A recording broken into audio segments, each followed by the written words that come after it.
नमस्कार दोस्तों, आपका स्वागत है एडी मोटिवेशन चैनल पर। कहानी ज्यादा अच्छे मत बनो, नहीं तो हमेशा दुखी रहोगे।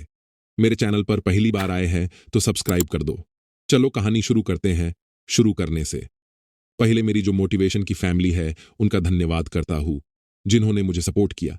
इसी बात पर मैं 500 का गिव वे कर रहा हूँ, पर महीने मैं एक बार करूंगा। वीडियो में 5 सवाल है, मुझे बस कमेंट सब्सक्राइब कर दो और एक लाइक कर दो। जो बरोबर सवाल देगा उसे गिव वे कर दूंगा, महीने के अंत में करूंगा। चलो कहानी शुरू करते हैं। आचार्य चाणक्य ने कहा था कि इंसान को ज्यादा सीधा भी नहीं होना चाहिए, क्योंकि अगर हम जंगल में जाकर देखें तो जान पाएंगे कि सीधे पेड़ काट दिए जाते हैं जबकि टेढ़े मेढ़े पेड़ छोड़ दिए जाते हैं। तो आज की हमारी वीडियो भी इसी बारे में है कि ज्यादा अच्छा बना बुरा क्यों होता है और आखिर क्यों एक अच्छा इंसान हमेशा दुखी और परेशान रहता है। तो ये सब हम जानेंगे एक कहानी के माध्यम से। एक बार एक व्यक्ति बौद्ध भिक्षु के पास आता है और कहता है, मास्टर, मैं एक बहुत ही सीधा और अच्छा व्यक्ति हूं। इतना सीधा ही आपने आज से पहले ही मुझसे सीधा व्यक्ति देखा होगा। मैं हमेशा ही सबकी मदद करने की कोशिश करता हूं, सबको खुश रखने की कोशिश करता हूं, लेकिन सब मेरा फायदा उठाते हैं, मेरा मजाक बनाते हैं और कोई भी मुझे गंभीरता से नहीं लेता। यहां तक कि मेरे घर वाले भी मेरी इज्जत नहीं करते और ना ही घर के किसी महत्वपूर्ण काम में मेरी राय लेते। जबकि अपने दोनों भाइयों की तुलना में मैं सबसे ज्यादा काम भी करता हूं, घर वालों की बात भी मानता हूं, माँ बाप की सेवा भी करता हूं और घर के सभी लोगों को खुश रखने की कोशिश करता हूं। लेकिन मेरी भावनाओं को कोई भी नहीं समझता, सब मेरा फायदा उठाते हैं। आखिर मेरे साथ ही ऐसा क्यों होता है?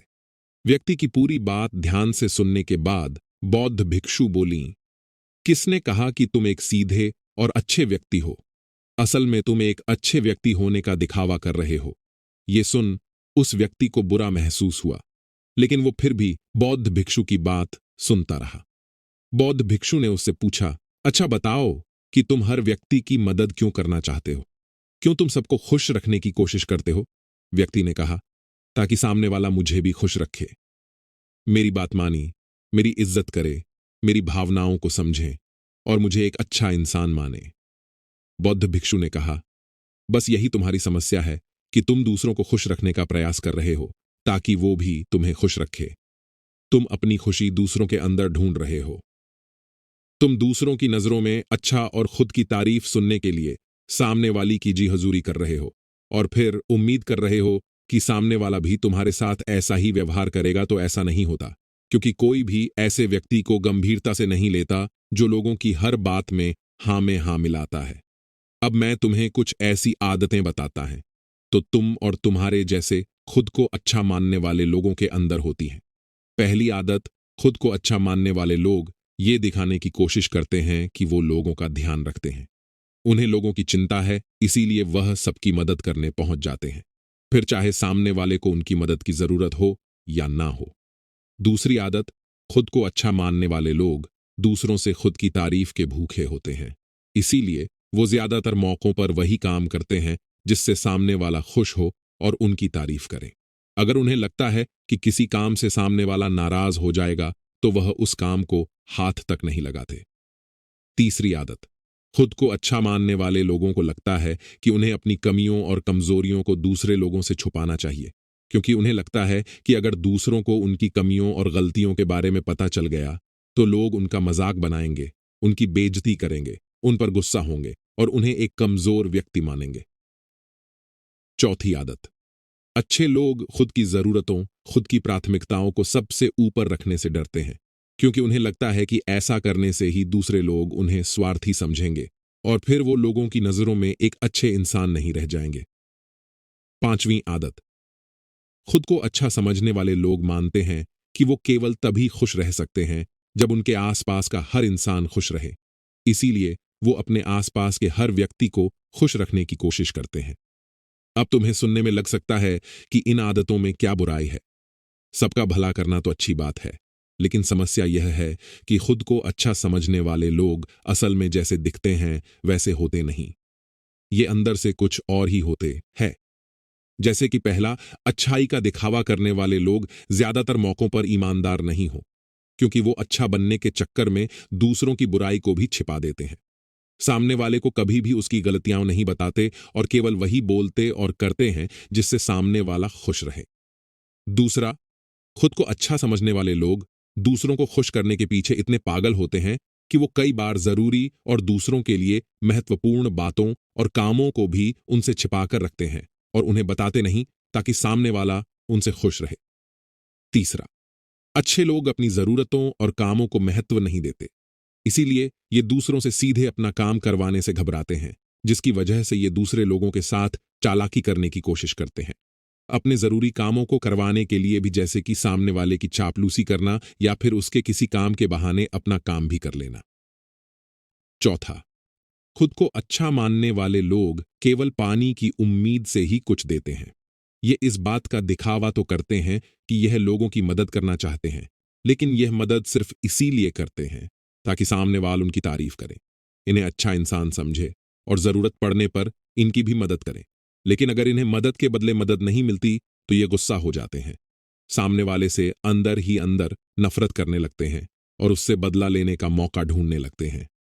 पांचवा, खुद को अच्छा दिखाने वाले लोग दूसरों को ना नहीं बोल पाते, उन्हें मना नहीं कर पाते और दूसरों के काम करने के चक्कर में ये अपने और अपने परिवार के जरूरी कामों को भी पूरा नहीं कर पाते। छठा, अच्छे लोगों को लगता है ये सभी उन्हें पसंद करें, सभी इनसे प्यार करें, जिससे दूसरे लोगों को इनका दोस्त बनने या इनके साथ संबंध रखने में दिक्कत होती है, क्योंकि यह हर किसी के सबसे पसंदीदा इंसान बनना चाहते हैं। ये सारी बातें सुनने के बाद उस व्यक्ति ने बौद्ध भिक्षु से कहा, तो आपके कहने का मतलब है कि हम एक अच्छे इंसान न बने बल्कि एक बुरे इंसान बन जाए और लोगों को फायदा उठाए?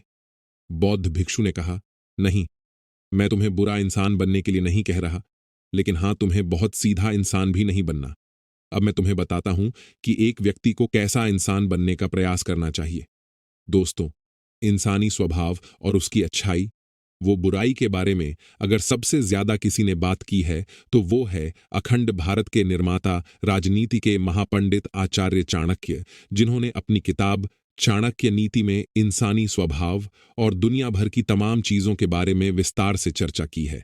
वो इतने बड़े ज्ञानी और दूरदृष्टा थे कि आज हजारों साल बाद भी उनके द्वारा कही गई एक एक बात हमारे जीवन में पूरी सटीकता के साथ लागू होती है। बौद्ध भिक्षु ने कहना शुरू किया, तुम्हें एक सीधा या दूसरों की नजरों में अच्छा इंसान बनने की तुलना में एक सुलझा हुआ इंसान बनने का प्रयास करना चाहिए। एक सुलझा हुआ इंसान वो होता है जिसे सबसे अच्छा इंसान बनने का कोई शौक नहीं है। वो जैसा है वैसा ही खुद को पसंद करता है।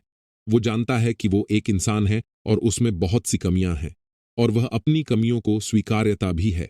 एक सुलझा हुआ इंसान ये भी अच्छे से जानता है कि उसकी और उसके परिवार की कुछ महत्वपूर्ण जरूरतें हैं जिन्हें उसे ऊपर रखना होगा, वरना उसके साथ साथ उसके परिवार का जीवन भी परेशानियों में पड़ जाएगा।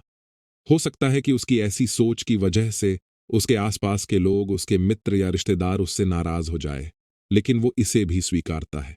यहां पर बात स्वार्थी होने की नहीं, बल्कि जीवन की सच्चाई को स्वीकारने की है, क्योंकि तुम बुद्ध नहीं हो गए हो कि तुम्हारी कोई इच्छा ही नहीं है, किसी से कोई उम्मीद या कोई जरूरतें शेष नहीं रही। तुम एक साथ इंसान हो और एक साधारण इंसान की सोच के साथ अगर तुम सबको खुश रखने का प्रयास करोगे तो तुम हमेशा दुखी रहोगे, क्योंकि तुम्हारी भी सामने वाले से उम्मीदें बढ़ेंगी और जब वो उम्मीदें पूरी नहीं होंगी तो तुम दुखी हो जाओगे। इसीलिए जो इंसान ये कहता है कि मैं सबकी मदद करूंगा, सबको खुश रखूंगा और मुझे बदले में किसी से कुछ भी नहीं चाहिए, यहां तक कि अपनी तारीफ भी नहीं, तो पहले उस इंसान को बुद्धत्व प्राप्त कर लेना चाहिए, क्योंकि एक आत्मज्ञान को प्राप्त व्यक्ति ही किसी से कोई उम्मीद नहीं रखता। पर क्योंकि आत्मज्ञान को प्राप्त करना सबके बस की बात नहीं है, इसीलिए तुम्हें इस जीवन के सत्य को स्वीकारना होगा और खुद को शोषण का शिकार व दुखी होने से बचाने के लिए एक सीधा इंसान बनने की बजाय एक सुलझा हुआ इंसान बनने का प्रयास करना होगा। अब मैं तुम्हें बताता हूं कि एक सुलझे हुए इंसान में क्या क्या विशेषताएं होती हैं। पहली विशेषता, ये अपनी और अपने चाहने वालों की जरूरतों को ऊपर रखते हैं। इसका मतलब यह नहीं है कि ये लोग दूसरों की जरूरतों को कम समझते हैं या फिर दूसरों को गिराकर खुद ऊपर बढ़ने की कोशिश करते हैं, बल्कि इसका मतलब यह है कि ये लोग दूसरों की फालतू जरूरतों के लिए तब तक उपस्थित नहीं होते जब तक कि इनकी खुद की महत्वपूर्ण जरूरतें पूरी ना हो जाएं। हालांकि अगर कोई इंसान सच में मुसीबत में फंसा हुआ है और उसे इनकी सहायता की सख्त जरूरत है, तभी अपने महत्वपूर्ण कामों को पीछे रखकर भी उसकी सहायता के लिए उपस्थित हो जाते हैं, और ये अपने से कमजोर और जरूरतमंद लोगों की भी अपनी हैसियत के अनुसार सहायता करने के लिए तैयार रहते हैं। ये बस अपना बेवजह शोषण नहीं होने देते और इस बात पर भरोसा रखते हैं कि अगर इन्हें सच में किसी की सहायता करनी है तो पहले इन्हें उसकी सहायता करने के लायक बनाना होगा, और लायक वो सक्षम बनने के लिए इन्हें अपनी जरूरतों का भी ध्यान रखना होगा। क्योंकि अगर एक इंसान खुद ही बहुत ज्यादा बीमार है तो फिर वो दूसरे बीमार व्यक्ति की सेवा कैसे कर सकता है? एक सुलझा हुआ इंसान इस बात को मानता है कि हर इंसान की अपनी कुछ जरूरतें और इच्छाएं होती हैं जिसका उसे ध्यान रखना चाहिए। लेकिन खुद को अच्छा दिखाने वाला इंसान हमेशा यह दिखाने की कोशिश करता है कि उसकी अपनी कोई जरूरतें या इच्छाएं नहीं हैं, इसीलिए वो हमेशा दुखी रहता है। दूसरी विशेषता, एक सुलझा हुआ इंसान इस बात को अच्छे से जानता है कि वो अपने आसपास के हर इंसान को कुछ नहीं रख सकता, इसीलिए वो केवल उसी इंसान को खुश रखने का प्रयास करता है जो उसके लिए मायने रखते हैं, जो सच में उससे प्यार करते हैं, उसकी परवाह करते हैं। लेकिन अगर उसकी बहुत कोशिश करने के बाद भी सामने वाला उससे दूरी बनाने का प्रयास करता है, उससे खुश नहीं रहता या फिर उसके साथ सहज महसूस नहीं करता, तो फिर एक सुलझा हुआ इंसान ऐसे व्यक्ति से दूरी बनाने से भी पीछे नहीं हटता। फिर चाहे वो उसका कोई परिवारजन, सगा संबंधी या फिर मित्र क्यों ना हो, क्योंकि वो किसी की जबरदस्ती नहीं कर सकता, सिर्फ उसे खुश रखने या सामने वाले की नजरों में अच्छा इंसान बनने के लिए। इस तरह वो खुद को बेवजह दुखी होने से बचा लेता है। लेकिन जो अच्छा होने का दिखावा करते हैं, वो सबको खुश करने के चक्कर में अपने जीवन के सबसे महत्वपूर्ण इंसान को ही दुखी कर बैठते हैं, जो कि वो खुद हैं। तीसरी विशेषता, एक सुलझा हुआ इंसान वैसा जीवन जीने का प्रयास करता है जैसा वो जीना चाहता है। वो सिर्फ किसी दूसरे को खुश करने के लिए अपने जीने का तरीका नहीं बदलता। इसका मतलब यह नहीं है कि उनके जीने का तरीका ऐसा है जिससे लोगों को समस्या हो। वो बस दूसरे क्या कहेंगे इस चक्कर में अपना मन मार कर नहीं रहता और खुलकर पूरे जोश और उत्साह के साथ अपना जीवन जीता है। उसे अपनी पसंद नापसंद पता होती है, इसीलिए वो वही करता है जिसमें उसे खुशी मिलती है। उसे अच्छे से पता होता है कि वो कौन है, उसे अपने आप पे भरोसा होता है, इसीलिए उसे किसी इंसान की छोटी चापलूसी करके खुद को अच्छा दिखाने या खुद की तारीफ सुनने की जरूरत नहीं होती। जेन मिस्टर ने आगे कहा, अगर तुम अपने जीवन से संतुष्ट नहीं हो तो अपने आप से दो प्रश्न पूछो। पहला, क्या मैं अपने लिए वो जिंदगी बना रहा हूं जो मैं असल में अपने लिए चाहता हूं? और दूसरा, अगर मैं नहीं बना रहा तो क्यों नहीं बना रहा?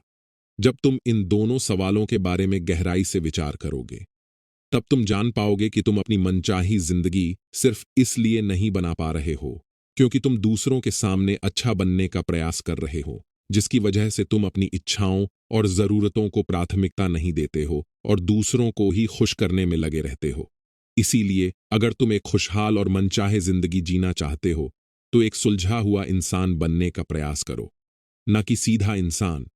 इतना कहकर बौद्ध भिक्षु मौन हो गए। व्यक्ति को भी अब समझ आ चुका था कि उसे एक सुलझा हुआ इंसान बनना है, न कि सीधा।